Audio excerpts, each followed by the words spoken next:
To the people who are harmed by the toxic theology and stigmatizing views that I once proposed and promoted, that made you feel alienated or disenfranchised from not only public policy but your own family, I'm very sorry. And if you're angry and you can't forgive me, I get it. I'm angry and I can't forgive myself for some things.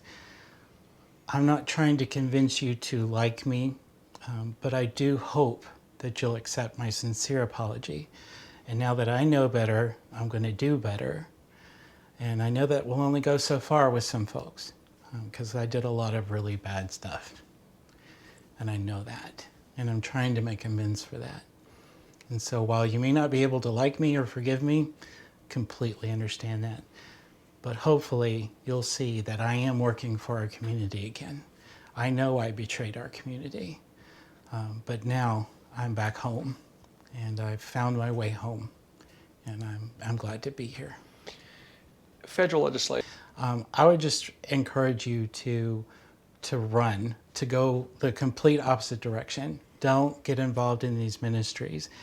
Their sexuality, their identity is not going to change. Now, you can believe whatever you want to believe. You can interpret the Bible however you want to interpret. But those organizations are only going to make a difficult situation worse. And they'll do so with grins. They'll do so with pats on the back while they take your check.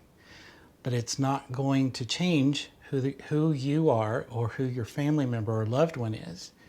And again, you can believe whatever you want to believe. That's your prerogative.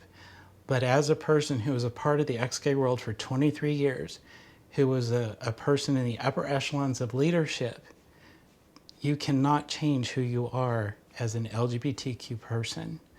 You have to come to terms with that. And I would end by saying, it is a lie to say that you cannot be a happy, healthy, whole, and faithful LGBTQ person.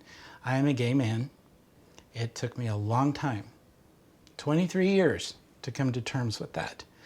But I'm also a believer, and I'm engaged to another man, and I'm living my full truth today.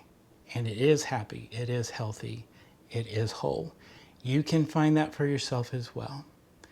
And while all these other accusing voices are trying to convince you to do this, that, or the other, in your heart of hearts, embrace who you are. And that's where your freedom is, not in what other people tell you it has to be.